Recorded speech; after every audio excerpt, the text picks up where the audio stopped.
বাংলাদেশের আর্থিক খাতের এক রহস্যময় প্রতিষ্ঠানের নাম ইসলামী ব্যাংক বাংলাদেশ লিমিটেড। এক সময়কার দেশের সবচেয়ে বড় এই আর্থিক প্রতিষ্ঠানকে সরকারি উদ্যোগে নামিয়ে আনা হয় একেবারে খাদের কিনারে। কিভাবে? 2017 সালের 5 জানুয়ারি সকাল ঢাকার পরিবাগের নিজের বাসা থেকে বেরিয়েছেন দেশের সবচেয়ে বড় এই বেসরকারি ব্যাংকের ব্যবস্থাপনা পরিচালক মোহাম্মদ আব্দুল মান্নান। উদ্দেশ্য হোটেল রেডিসন ব্লু। হঠাৎ সামরিক গোয়েন্দা সংস্থার কর্মকর্তারা এসে তাকে বললেন, চলুন আপনাকে যেতে হবে। অফিসে নয়, সরাসরি ডিজিএফআই এর সদর দপ্তরে। সেখানে নিয়ে তার হাতে ধরিয়ে দেওয়া হয় একটি পদত্যাগপত্র। কাগজে আগে থেকেই লেখা, আমি পদত্যাগ করছি, শুধু সই করা বাকি। আব্দুল মান্নান পরে অবশ্য বলেছেন যে আমাকে ধরে নিয়ে একটি প্যাডে জোরপূর্বক স্বাক্ষর করানো হয়, যেখানে আগে থেকেই পদত্যাগের ব্যাপারটা লেখা ছিল। আর সেদিন থেকেই শুরু হয়েছিল বাংলাদেশের ব্যাংকিং ইতিহাসের সবচেয়ে বড় ডাকাতি। রাষ্ট্রের বন্দুকের নলে, গোয়েন্দা সংস্থার ছায়ায়, রাজনৈতিক ক্ষমতার আশ্রয়ে একটি শক্তিশালী ব্যাংককে লুট করা হয়েছিল। তো দেশের একটা শক্তিশালী ব্যাংকে কেন এবং কিভাবে লুট করা হয়, কিভাবে সরকার এবং তার বাহিনী মিলে ইসলামী ব্যাংককে দখল করে এবং কিভাবে পরিকল্পিতভাবে এই ব্যাংকটিকে খালি করে ফেলা হয়, সেসব জানবো আজকের ভিডিওতে। সাথে এইটাও জানবো যে এই ব্যাংকের সাথে জড়িত জামাত ইসলাম এবং আওয়ামী লীগের রাজনীতিটা আসলে কি। তো একটু নড়েচড়ে বসুন, কারণ ঘটনাটা খুবই জটিল। আর হ্যাঁ, খেয়াল করেন আমাদের চ্যানেলটা সাবস্ক্রাইব করা আছে কিনা, না থাকলে সাবস্ক্রাইব করে দেন। শুরু করছি ইসলামী ব্যাংকের সূচনা এবং সুসময় দিয়ে। 1983 সালের 13 মার্চ সামরিক শাসক হুসেন মোহাম্মদ এরশাদের আমলে বাংলাদেশে বেসরকারি ব্যাংকের লাইসেন্স দেওয়া শুরু হলে সেই ঢেউয়ে প্রতিষ্ঠা হয় একটি অনন্য ব্যাংক, ইসলামী ব্যাংক বাংলাদেশ লিমিটেড। এটি ছিল দক্ষিণ পূর্ব এশিয়ার প্রথম পূর্ণাঙ্গ শরিয়া ভিত্তিক ব্যাংক। সৌদি আরব, কুয়েত, সংযুক্ত আরব আমিরাত, লুক্সেমবার্গ এবং মধ্যপ্রাচ্যের নামকরা বিনিয়োগকারীরা মিলে এই ব্যাংকে প্রথম মূলধনের প্রায় 70% যোগান দিয়েছিলেন। বছরের পর বছর ধরে ব্যাংকটি হয়ে উঠল বাংলাদেশের গার্মেন্টস শিল্পের প্রধান অর্থায়নকারী। বিখ্যাত ব্রিটিশ পত্রিকা দ্য ইকোনমিস্ট লিখেছে, চীনের বাইরে পোশাক শিল্পের প্রধান উৎপাদন কেন্দ্র হিসেবে বাংলাদেশের উত্থানে ইসলামী ব্যাংক ছিল পথিকৃৎ। 2017 সালে এই ব্যাংকটির ব্যালেন্স শিট ছিল প্রায় $1000 কোটি সমতুল্য, যা ছিল ওই সময়ের সকল বেসরকারি ব্যাংকের মধ্যে সর্বোচ্চ। আর বাংলাদেশের অর্থনীতির অন্যতম প্রধান স্তম্ভ বৈদেশিক রেমিটেন্সের 1/4 বেশি আসতো এই একটি ব্যাংকের মাধ্যমেই। বুঝতেই পারছেন কি পরিমাণ সফল একটা ব্যাংক ছিল এটি। কিন্তু ব্যাংকটির বিশাল সম্পদ এবং বিশ্বাসযোগ্যতার পাশাপাশি একটি রাজনৈতিক পরিচিতিও ছিল, যেটাই মূলত তার জন্য কাল হয়ে দাঁড়ায়। তো আওয়ামী লীগ আমলে যে ইসলামী ব্যাংক নিয়ে এত এত কাহিনী, এইটা বুঝতে হলে আমাদেরকে এই রাজনৈতিক প্রেক্ষাপটটা খুব ভালো করে বুঝতে হবে। এই ব্যাংকটির প্রতিষ্ঠার সময় থেকেই দেশীয় শেয়ার হোল্ডারদের মধ্যে জামাত ইসলামের ঘনিষ্ঠ ব্যক্তিরা ছিলেন। ব্যাংকের পরিচালনা পর্ষদে এমন দুইজন ছিলেন যারা জামাতের কেন্দ্রীয় নির্বাহী পরিষদের সদস্য, মীর কাশেম আলী এবং আবু নাসের মোহাম্মদ আব্দুল জাহের। এছাড়া চাকরিতে জামাতের ছাত্র সংগঠন ইসলামী ছাত্র শিবিরের নেতাকর্মীরা বিশেষ অগ্রাধিকার পায়, এই অভিযোগটাও বহুদিন ধরেই কিন্তু আলোচনায় ছিল।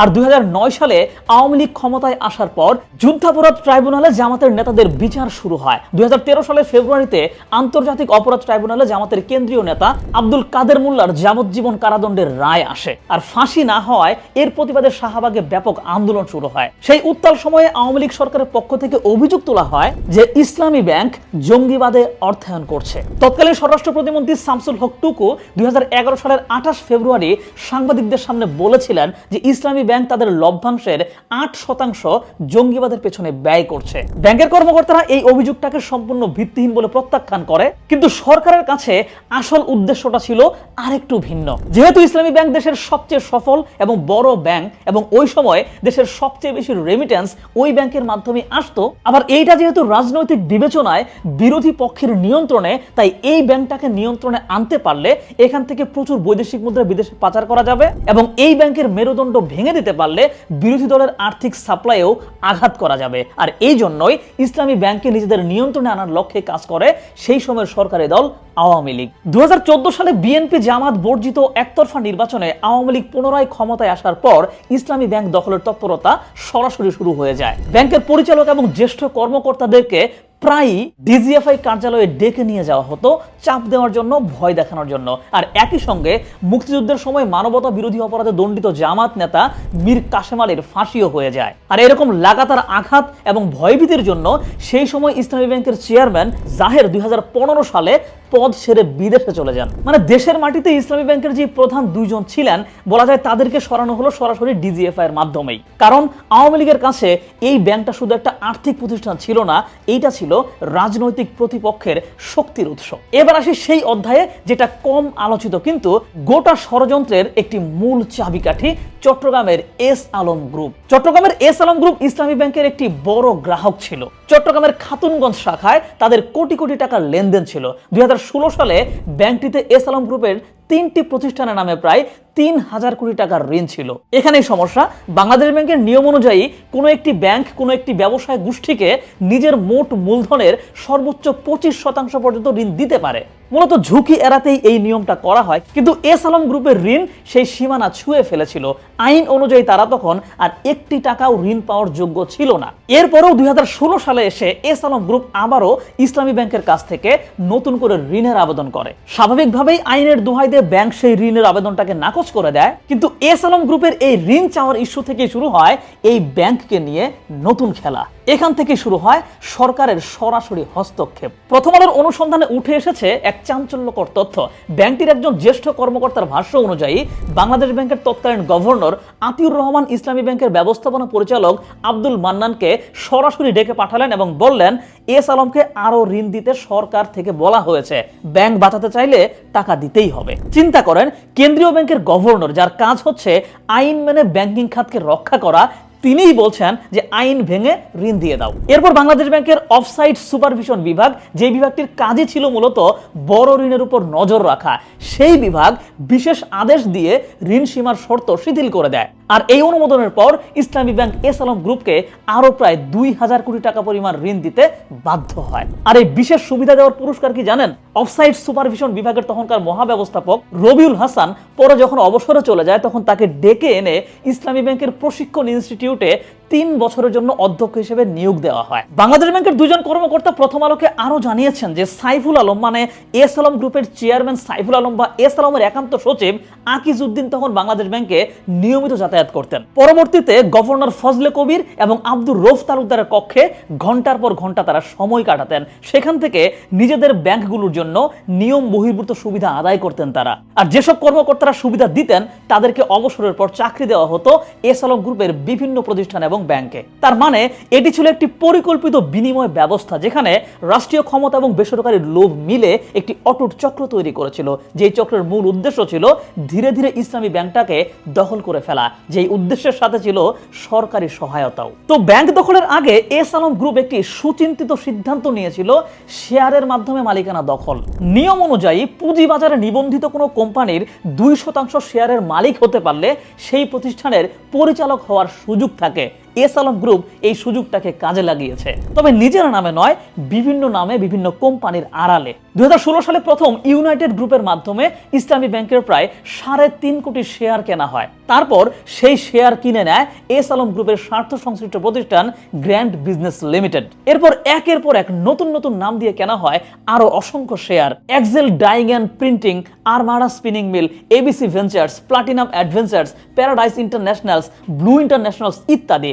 নামগুলো শুনলে মনে হয় এগুলো হয়তো ভিন্ন ভিন্ন কোম্পানি, কিন্তু সবগুলোর পেছনে মালিক ছিল ওই একজনই। তো এই পর্যায়ে একটা মজার তথ্য বলা দরকার। দেখেন, ওই সময় কিন্তু বাজারে গুজব ছড়েছিল যে ইসলামী ব্যাংকে আসলে নিয়ন্ত্রণে নেবে বেক্সিমকো গ্রুপ। এস আলম মূলত শেয়ার কিনতেছেন, তবে ব্যাংকটা চলে যাবে বেক্সিমকোর হাতে। আর প্রথম আলোর অনুসন্ধান বলতেছে যে দখলের দিন ভোরে, অর্থাৎ 5 জানুয়ারি 2017 সকালে তৎকালীন প্রধানমন্ত্রী শিল্প এবং বিনিয়োগ উপদেষ্টা সালমান এফ রহমান বনানীতে একটি মসজিদে নামাজের পর সাইফুল আলম, মানে এস আলমের সাথে দেখা করেন। সালমান এফ রহমান ইসলামী ব্যাংকের নিয়ন্ত্রণ বেক্সিমকোকে দেওয়ার জন্য অনুরোধ করলেন, কিন্তু এস আলম রাজি হলেন না। তিনি বললেন বিষয়টা ডিজিএফআই এর কর্মকর্তাদের উপর নির্ভর করতেছে।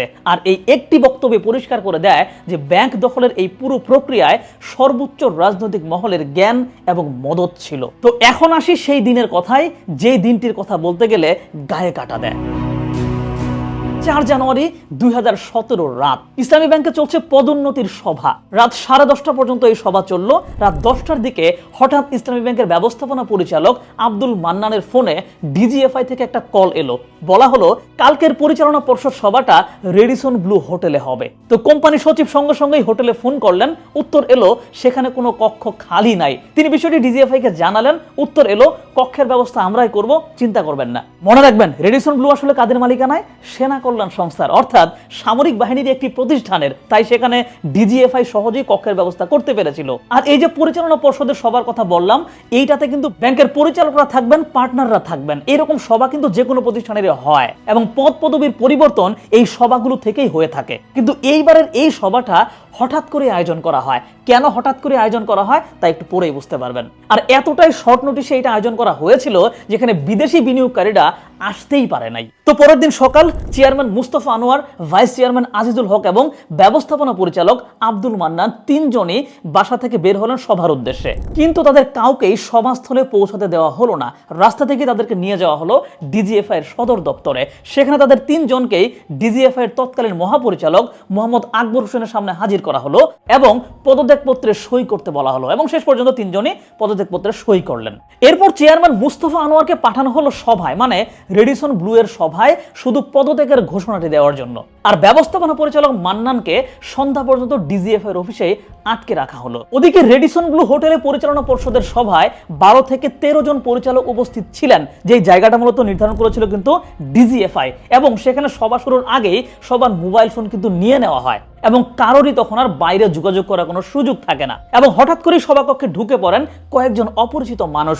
একজন পরিচালক বিরক্ত হয়ে জিজ্ঞেস করলেন, এই আপনারা কারা, এখানে কেন? এরপর সভায় প্রবেশ করলেন তিনজন, ডিজিএফআই এর তৎকালীন মহাপরিচালক মোহাম্মদ আকবর হোসেন, এস আলম গ্রুপের চেয়ারম্যান সাইফুল আলম আর পরিকল্পনা কমিশনের সাবেক সদস্য আরাস্ত খান। টেবিলের একদিকে বসলেন সাইফুল আলম, তার দুই পাশে ডিজিএফআই এর মহাপরিচালক, পদত্যাগ করতে বাধ্য হওয়া চেয়ারম্যান মুস্তফা আনোয়ার এবং আরাস্ত খান। চেয়ারম্যান মুস্তফা আনোয়ার তখন সভায় জানালেন তিনি নিজে ভাইস চেয়ারম্যান এবং ব্যবস্থাপনা পরিচালক পদত্যাগ করেছেন। আর এই তিনজনের পদত্যাগের কথা বলার সময় তার চোখ ছলছল করছিল। সেদিন সকালে ওইখানে আরেকটা অদ্ভুত দৃশ্য ঘটেছিল।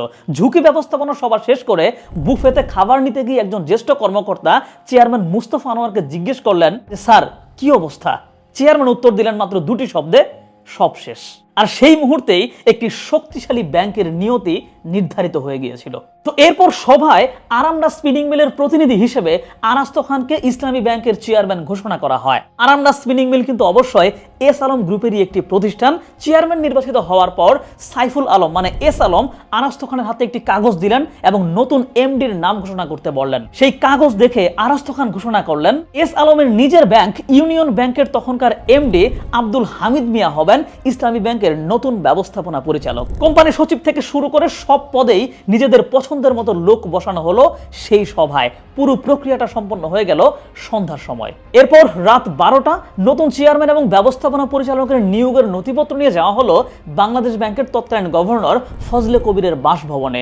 দুটি সূত্র বলতেছে যে ফজলে কবির দোতলা থেকে লুঙ্গি পরে নেমে এসে নথিতে সই করেন আর পরের কর্মদিবস রবিবার সকালে নতুন নিয়োগগুলো অনুমোদন পেয়ে যায়। তো ব্যাংকিং ইতিহাসে এমন নজির সম্ভবত আসলে কোথাও নেই।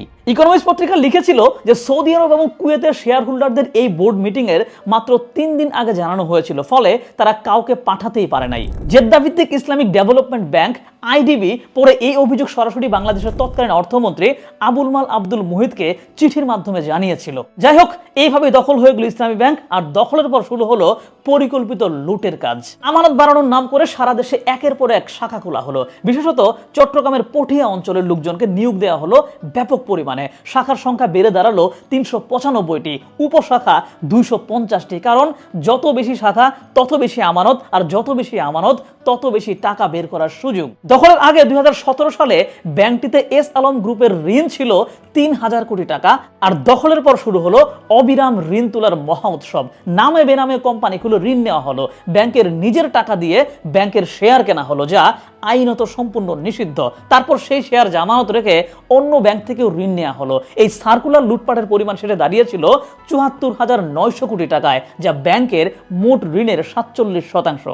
2023 সালে শেষে ব্যাংকের মোট ঋণ ছিল 1,60,000 কোটি টাকা, আমানত ছিল মাত্র 1,53,000 কোটি টাকা। অর্থাৎ আমানতের চাইতে বেশি টাকা ঋণ হিসেবে বের করে দেওয়া হয়েছে। আর এই বাড়তি টাকা এসেছে মূলত সরাসরি বাংলাদেশ ব্যাংক থেকে। এই বিশাল ঋণের একটি বড় অংশ ডলারে রূপান্তর করে বিদেশে পাচার করা হয়েছে বলে জানিয়েছে বাংলাদেশ ব্যাংকের সদ্য সাবেক গভর্নর আহসান মনসুর। ব্রিটিশ পত্রিকা ফাইন্যান্সিয়াল টাইমসে দেওয়া এক সাক্ষাৎকারে তিনি বলেছেন, শুধু এস আলম গ্রুপই বাংলাদেশ থেকে প্রায় 1 লক্ষ কোটি টাকা পাচার করেছে। খেলাপি ঋণের বিষয়ও ছিল বিরাট কারচুপি। খেলাপি ঋণ লুকানো হয়েছিল আর এই কৃত্রিম সুস্বাস্থ্য দেখিয়ে বিনিয়োগকারীদেরকে লভ্যাংশ দেওয়া হয়েছে, শেয়ার বাজারে ব্যাংকটিকে লাভজনক প্রতিষ্ঠান হিসেবে দেখানো হয়েছে। আর বাংলাদেশ ব্যাংকের সাবেক গভর্নর এই পুরো ঘটনাটাকে সংক্ষেপে একটি বাক্যে বলেছেন, this is the biggest highest robbing of banks by any international standards. It didn't happen on that scale anywhere and it was state sponsored. তো এই ঘটনার ব্যাপ্তি আসলে কতটা বিশাল ছিল তা বোঝা যায় একটি আন্তর্জাতিক প্রতিক্রিয়া থেকে।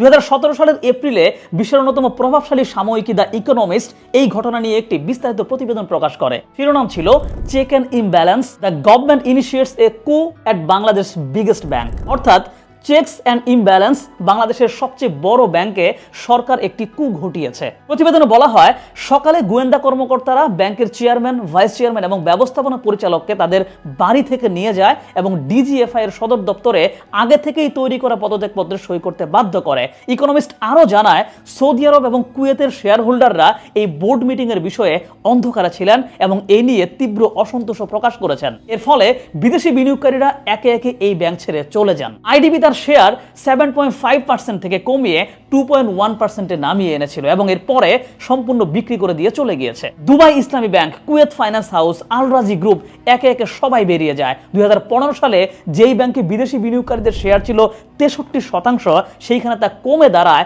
মাত্র 17%-এর ঘরে। কারণ বিশ্বের নামকরা বিনিয়োগকারীরা বুঝে গিয়েছিল যে এই ব্যাংক এখন নিরাপদ নয়, আর এভাবেই ইসলামী ব্যাংক দখল হয়ে যায়। তবে 5 আগস্ট 2024 সালের পরে কিন্তু ঘটনা একটু ভিন্ন দিকে মোড় নেয়। এদিন ছাত্র জনতার গণ অভ্যুত্থানে শেখ হাসিনা সরকারের পতন হয়, আর সরকার পরিবর্তনের পর ব্যাংক খোলার প্রথম দিনেই ইসলামী ব্যাংকের প্রধান কার্যালয়ে তোলপাড় শুরু হয়ে যায়। 2017 সালের পর নিয়োগ পাওয়া নির্বাহীদের অনেককেই অফিসে ঢুকতে দেওয়া হয় না। প্রধান কার্যালয়ে থাকা বঙ্গবন্ধু কর্নার ভেঙে দেওয়া হয়। এস আলম গ্রুপের নিয়োগ পাওয়া কর্মকর্তারা ব্যাংকে প্রবেশের চেষ্টা করলে সংঘর্ষ হয়, এমনকি গুলিও ছোড়া হয়। এস আলম গ্রুপের চেয়ারম্যান সাইফুল আলম দেশ ছেড়ে পালিয়ে যান, পরে নাগরিকত্ব ত্যাগের জন্য আবেদন করেন। ডিজিএফআই সেই মহাপরিচালক আকবর হোসেনকে মানবতা বিরোধী অপরাধের মামলায় আসামি করা হয়, তিনি এখন পলাতক। আর গভর্নর ফজলে কবিরকেও মামলার আসামি করা হয়েছে। সেই সাথে যে 82% শেয়ার এই গ্রুপটার ছিল, বাংলাদেশ ব্যাংক সেই 82% শেয়ার জব্দ করে রাখে এবং স্বতন্ত্র পরিচালকদের দিয়ে ব্যাংকটি পরিচালনা করতে শুরু করে। যেহেতু প্রবাসীদের বিপুল পরিমাণ রেমিটেন্স এই ব্যাংকের মাধ্যমে আসে, তাই দক্ষ পরিচালনা পর্ষদের আন্ডারে আসলে এই ব্যাংক আবারও দ্রুত দাঁড়িয়ে যাবে। ইতিমধ্যেই ব্যাংকের অবস্থা কিন্তু আগের চাইতে অনেক ভালো হতে শুরু করেছে, কার্যক্রমে গতি এসেছে, কিন্তু ক্ষতি যা হওয়ার তা কিন্তু হয়েই গেছে। লাখ লাখ আমানতকারীর টাকার একটা বড় অংশ এখন মন্দঋণে পরিণত হয়েছে। ব্যাংকটির আর্থিক স্বাস্থ্য ফেরাতে সরকারকে হাজার হাজার কোটি টাকা ঢালতে হচ্ছে, যা শেষ পর্যন্ত সাধারণ করদাতাদেরই কিন্তু টাকা। মানে এখন আবার যে ব্যাংকের অবস্থা ভালো হচ্ছে, এটাও আসলে জনগণের টাকা দিয়েই ভালো হচ্ছে, কিন্তু সরকারি পৃষ্ঠপোষকতায় এই ব্যাংক থেকেই বের করে নেওয়া হয়েছে হাজার কোটি টাকা, যা পরিকল্পিতভাবে একটা দেশের আর্থিক খাতকে ধ্বংস করার নামান্তর। যাই হোক, ইসলামী ব্যাংকের এই কাহিনী শুধু একটি ব্যাংকের গল্প নয়, এটি একটি সতর্ক বার্তা। যখন একটি দেশের গোয়েন্দা সংস্থা ব্যাংক পরিচালকদের বাড়ি থেকে তুলে এনে পদত্যাগপত্রে সই করায়, যখন কেন্দ্রীয় ব্যাংকের গভর্নর রাতের আধারে লুঙ্গি পরে ক্ষমতাসীনদের কাগজে সই দেন, যখন আইন ভেঙে কোটি কোটি টাকার ঋণ অনুমোদন হয়, তখন বুঝতে হবে যে রাষ্ট্রের প্রতিটি স্তর দুর্নীতিতে ডুবে গেছে। কোটি মানুষের সঞ্চয়, লক্ষ লক্ষ প্রবাসীদের কষ্টের রেমিটেন্স, সবকিছু জিম্মি হয়ে গিয়েছিল একটি রাজনৈতিক ষড়যন্ত্রের কাছে। এমন ঘটনা আর না ঘটুক, ইসলামী ব্যাংক তার আগের গৌরবময় অবস্থায় ফিরে যাক। দেশের ব্যাংকগুলো ভালো থাকা মানে আসলে দেশের অর্থনীতি ভালো থাকা।